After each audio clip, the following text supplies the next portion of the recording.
Well, hello there and welcome to this channel's very first Let's Play video. I am obviously playing Resident Evil, the remake HD version that was released on the PlayStation Network. And I've decided to set up a completely fresh PlayStation account for this channel and for these Let's Plays, and hopefully this will lead to a Platinum Journey video at some point if I can get it done.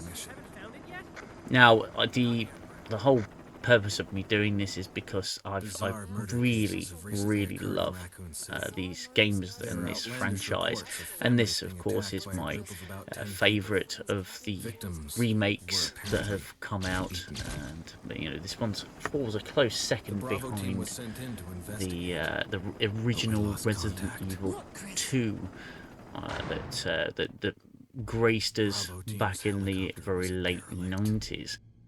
I'm very fond of the Resident Evil series in general, so I just decided, you know what, I'm going to do some Let's Plays.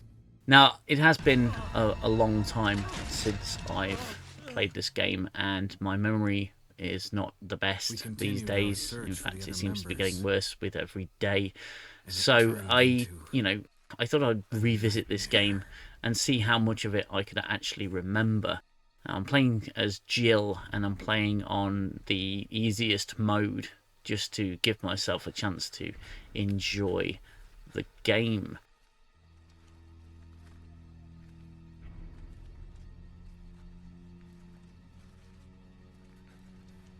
I really do love what they did with the remastered intro, with the remake intro.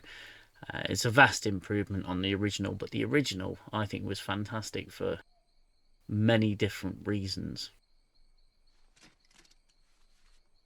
Sort of stayed in everyone's hearts and minds. It's probably one of the cheesiest intros to Resident Evil, but this was a vast improvement on it. And for a remake, it covered pretty much everything it needed to cover.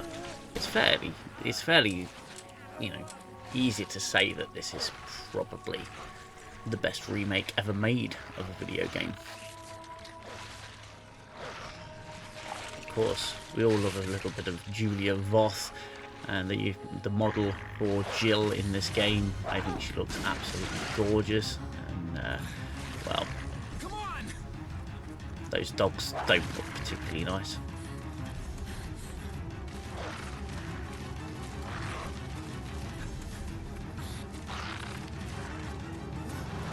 Getting another improvement. Brad, where's he going? Rather than, no, don't go. Nice bit of slow-mo action. Press this way.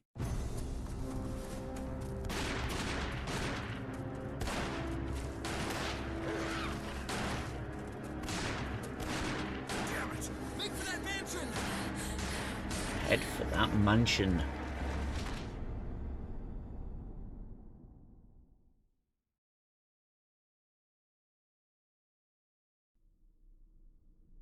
There are only 3 STARS members left now. Captain Wesker, So graphically, Barry, this game and is myself. a massive improvement on the don't know original. what Chris Obviously, is. the mansion has been somewhat redesigned, and very well redesigned. What is this place? Not quite And your the dialogue ordinary house, is massively for sure. improved as well. Hey, Wesker, where's Chris? I remember Jill, getting no. the original on don't the wanna go back Gamecube out there. all those years ago. My But God, we've has it got to really been find- that long? I was believe it's that? been over 20 years now, Chris? or nearly No. 20 years. Jill, go and investigate. And I'm playing going it on the with her. GameCube was just such a great experience. That machine All right. was just You two go. fantastic Secure when this it was area. released. I cannot fathom Stay sharp. why it didn't do better. Barry and his big gun. I have this. Now that's I think that's the only door animation you're going to see in this, because I edited out a lot of the door animations, so in fact most, if not all of them, after this point, because it's one of the things that I thought would be a fantastic thing to include in the remastered, the HD version, would be the ability to skip the door animations, because, you know, they are dated. They were put in for a very specific reason, you know, to hide the loading times and to give you something to look at. It was a loading transition screen, but I think with modern technology, they're just not necessary, and they should be skippable in the console versions.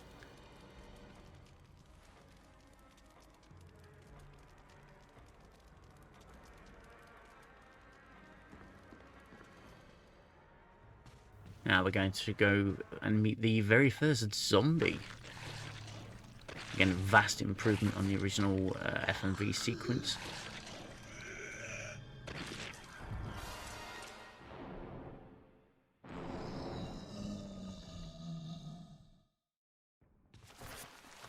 I shall name him Trevor. I don't know why. Barry! What is it? Always think the best thing to do there is run, not waste your ammo, because either way, Barry's going to deal with this guy. In the original game, I believe he split his dome. He actually split his head clean off with his gun. So, but in this one, you have to fight that zombie again. There's just no point in wasting ammo. And we're off to find Wesker. Leaving the dining room. And the zombie got back up again. Wesker! Where did he come from? Where did he go? Where did he go, old Wesker? Yeah, I know some of you thought I was going to go in one direction there, but I wasn't. I wouldn't do that till you get that song stuck in your head. Quickest way to go up the stairs and back down, to my recollection, rather than going off all the way around the hallway, is just a quicker way. No, nothing. What's going on around here? Jill is obviously still the master of unlocking, but she's not called that in this version. There's not much we can do. The master of unlocking. I'll investigate the dining room again. Okay, then. I'll try the door on the other side. This mansion is gigantic. We could easily get lost. Let's start from the first floor. Okay.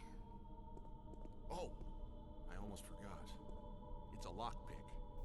There it is. I always found it strange that Jill left without a lockpick. I know she's on the search and rescue, but, you know, Listen, that should be, they should incorporate Gibbs rules in this one, I think. Okay. That should be rule number 10. Never forget your lockpick.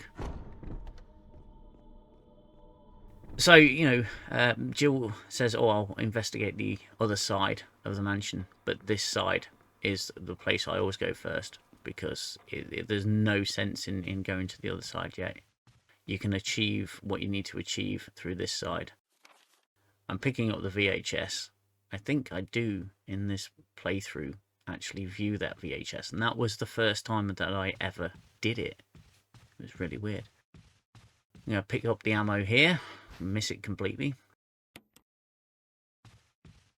The modern control system in this game is a little janky. At times you'll see me transition to about 5 different scene transitions. It's very frustrating.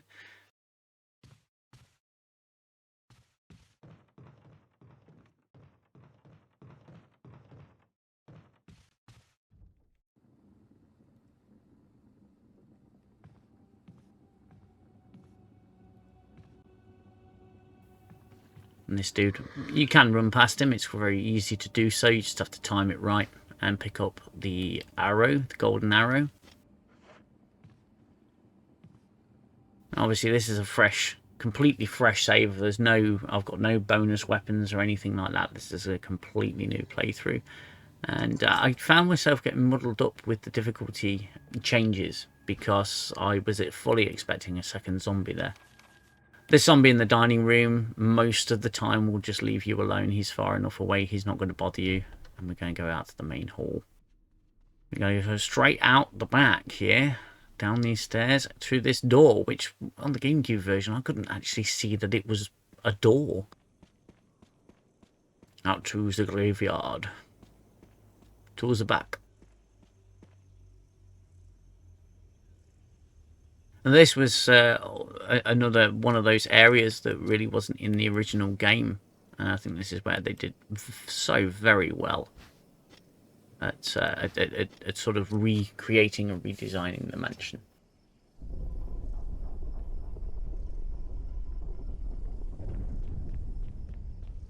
Down the longest staircase. Seems to go on forever.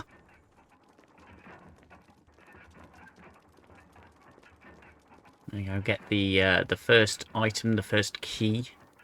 And that's on the back of the Book of Curses. I love the fact that there's a coffin suspended there. That's great.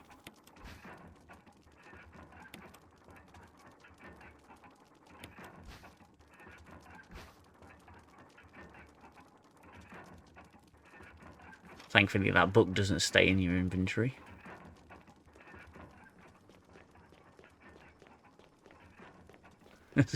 Swaying from left to right, that's just the analog stick doing its analog thing. Can never get it steady.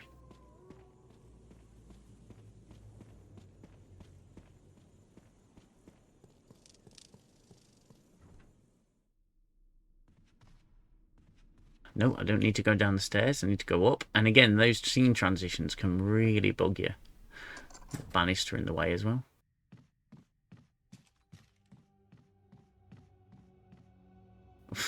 This one was the worst one. It was so bad. It was just constantly changing direction. There's times where I get into my inventory because I've just forgotten where to go next and what it is I'm doing. Or I know the general direction I've got to go. But I just forget. It's a wonder I actually manage to get dressed every day. So we picked up the dog whistle, and we need to make sure we've got enough inventory slots to put the lighter in. So combining herbs is one way of doing that.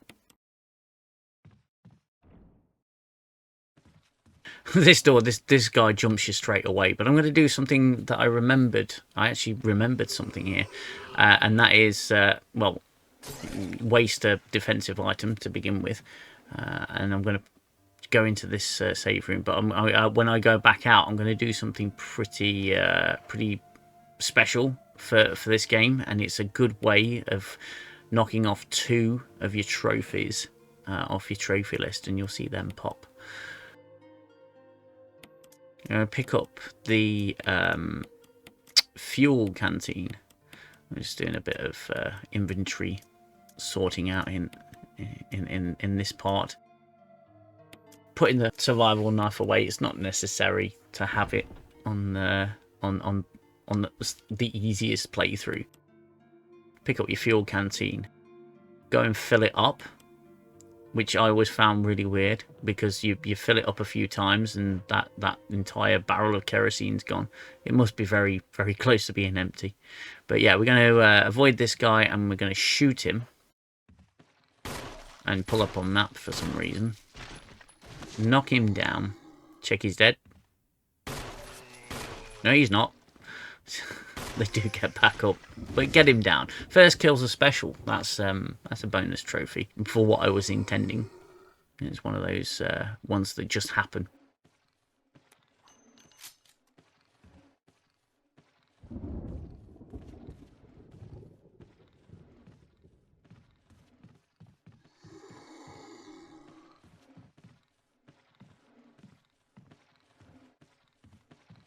So we're getting him to follow us down.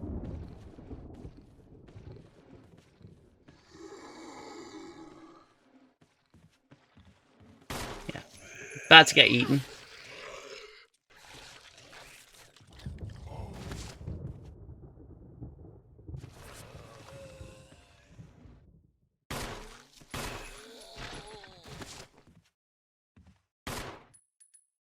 So those 2 zombies are down, and they are pretty much on top of one another at this point. And this is perfect, because now you can set them ablaze and get 2 trophies at once. Not taking any chances for burning them, and break out the marshmallows for burning 2. And I think this is the ideal place to do it, really. I'm going to grab this herb to make a super green herb.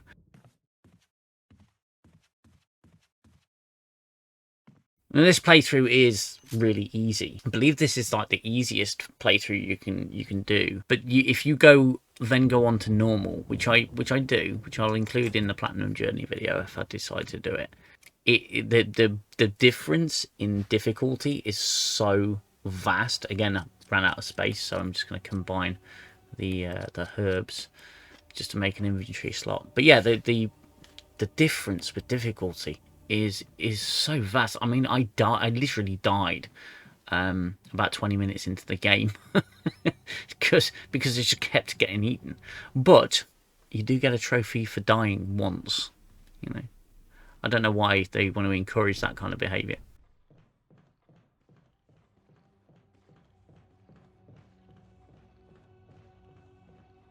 So we're going to go and unlock this door. I try to get all the uses out of the keys that I remember, because then you can just discard them rather than having to run back to your inventory. Again, I'm pretty full here, but again, there's something you can do here. So I'm going to use the dog whistle, but I'm going to position myself just to avoid taking any damage from the dogs. I'm using the auto aim feature there just to indicate when the dogs are coming into my line of sight. Bang, straight in the head. Oh, I was quite impressed with that one.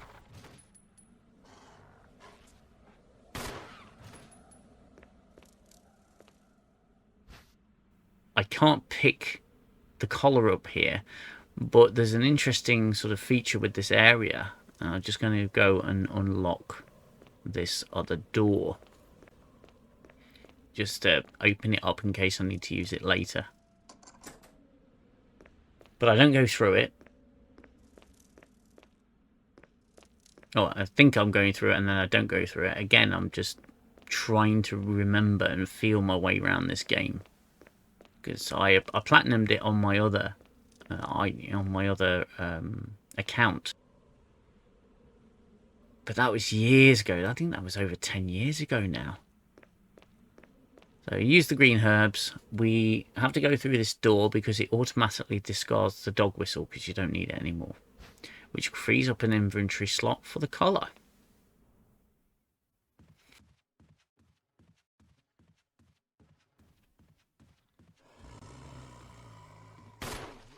Right, I'm actually going to do the same thing here with these guys, because there's one here and there's one on the stairs.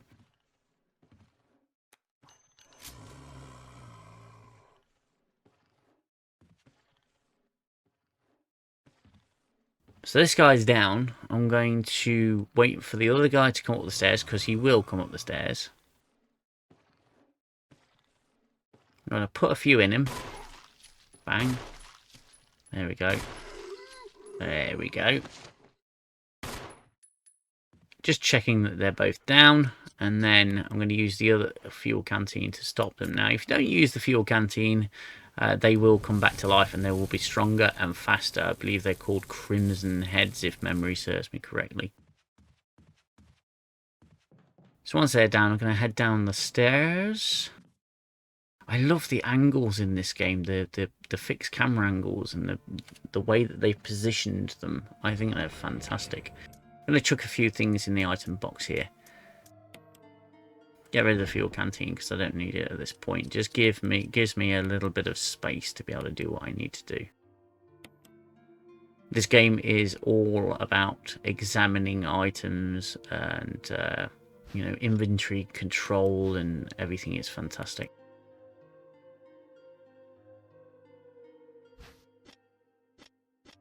You're never going to know if you don't examine the item.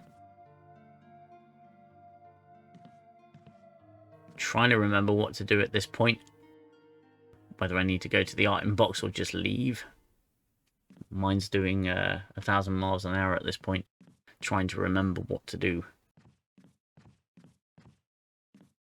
Now, there's two ways to get the shotgun. One is that you can trigger the Jill sandwich scene, in which Barry will save you by, you know, when you go to the place where the shotgun is, you just take it off the wall and the ceiling comes down and you get the you would have fit nicely into a sandwich, which is a nice modern way of saying you were almost a Jill sandwich. But in this playthrough I decided to use the broken shotgun, just because reasons. So I believe that I unlock this door, but I don't go through it because I think, well, I know I'm going to need the shotgun for this next bit because it will save me from having some damage.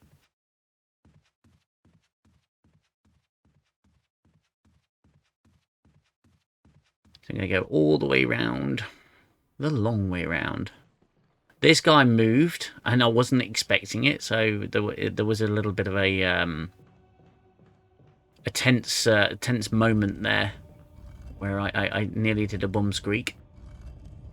I'm going to push this statue off because I do, in this game, in this playthrough, I do want to try and achieve everything that I can remember to do and save everybody at the end of the game.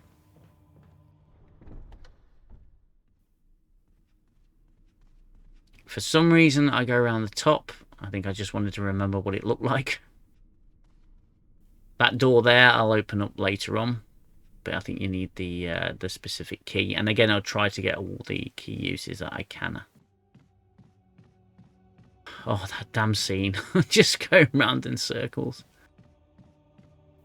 So we're going to go through this door.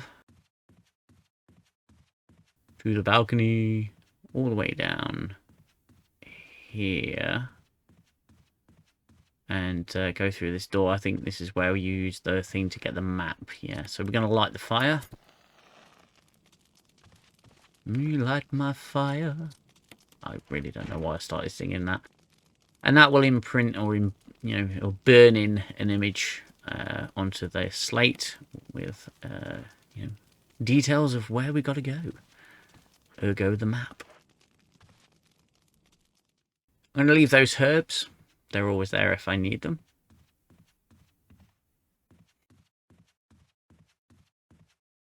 Apologise for the violent movements of my character. It is the analog stick after all.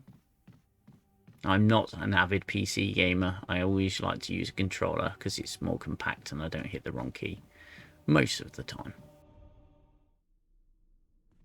Back to the main hall. Do I go up or down? Down. This is where I'm going. I'm going down the stairs. Down the stairs. So I'm going to go through the owl door. I think that door looks like an owl's eyes.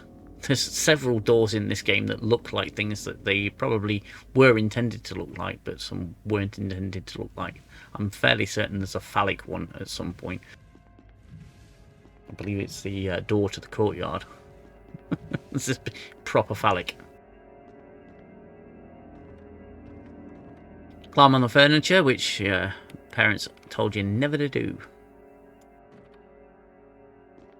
Now this next room is the dog room. Now that obviously made a lot of kids my age jump when we first played the very first Resident Evil. But they psych you out in this one.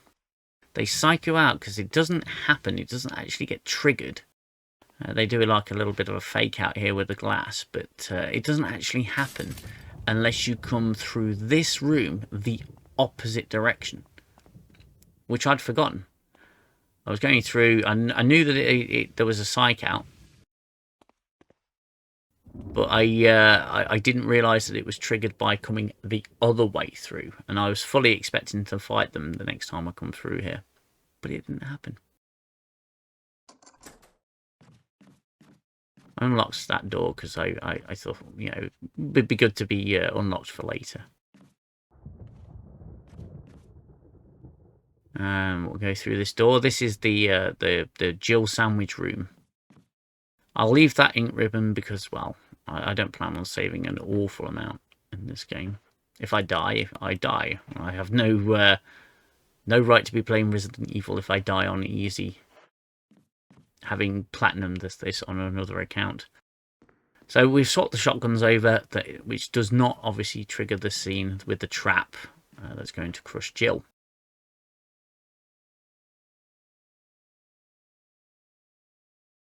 I spend some time in my inventory planning where I'm going next. So I'm going to go through this door. Now you can go this way through the door and it's fine, but you've only got 2 uses of the doorknob on the other side. So you can only go through the other way twice. Later on in the game, I believe Barry fixes it so you can go through as many times as you want, but it's one of the nice little quirks about this game. So we're going to go the long way round, because that's just me. I was actually, believe it or not, I was really enjoying this this delve back into Resident Evil. I used to be so good at it, and now I'm not. You'd think it would be frustrating, but I was really enjoying trying to remember where to go. Again, these long pauses are just to plan and try and remember where to go next. Which in this case is down. To the dining room. Really eerie, that is. Really eerie room. So we've got to deal with this guy because I want to get the final use, or I believe it's the final use, out of the sword key. The first key you get in the game. So I want to lose it out of my inventory. That's, again, another very dodgy scene to go with the transitions on the analog stick using the new system. There we go. We can discard the key now. I don't go through it though, because you come that way later on in the game, I believe. But if you go through that door, you have to come back through the door, and you have to deal with another zombie. So I'm actually taking a different route to normal here. I'm going to go back through the birdcage room, which is no big deal. You don't get attacked.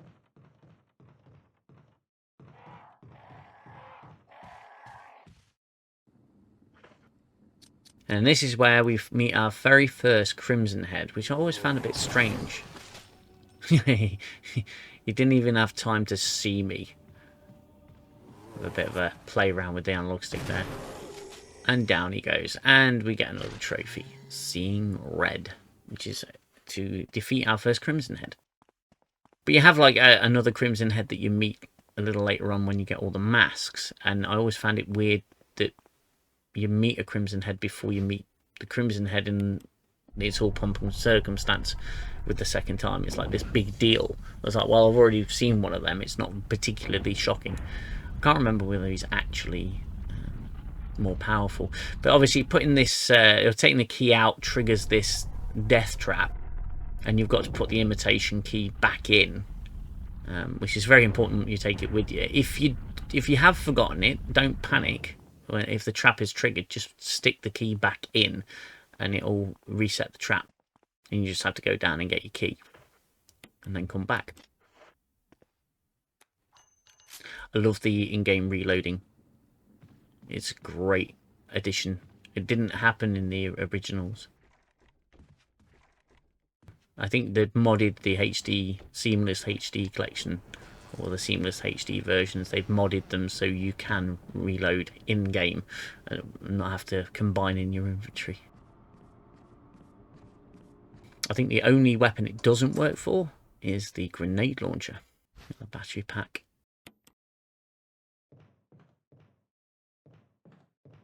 Now I'll go into the room with the keeper. Because there's ammo in there, and because again I just wanted to experience once again all the things that made this game really special. I didn't want to try. I wanted to try not to leave anything out. Hello, handsome. Ah, he got me, which is frustrating because I used a defensive item. Split that guy's dome as well. Used a defensive item and I get one replaced, which is nice, but I kind of wanted two.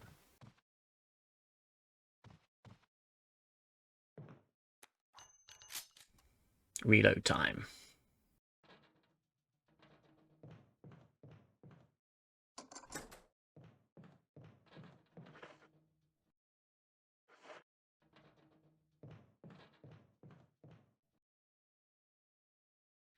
Back out here, he's not turned into a Crimson Head yet. I decide not to flame him because I'll just deal with them later. Back out to the dining room. really struggling to make my mind up in this game.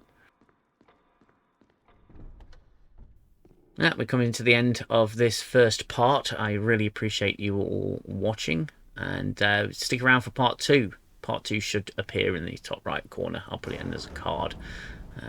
So yeah, stick with me on this this playthrough. Thanks.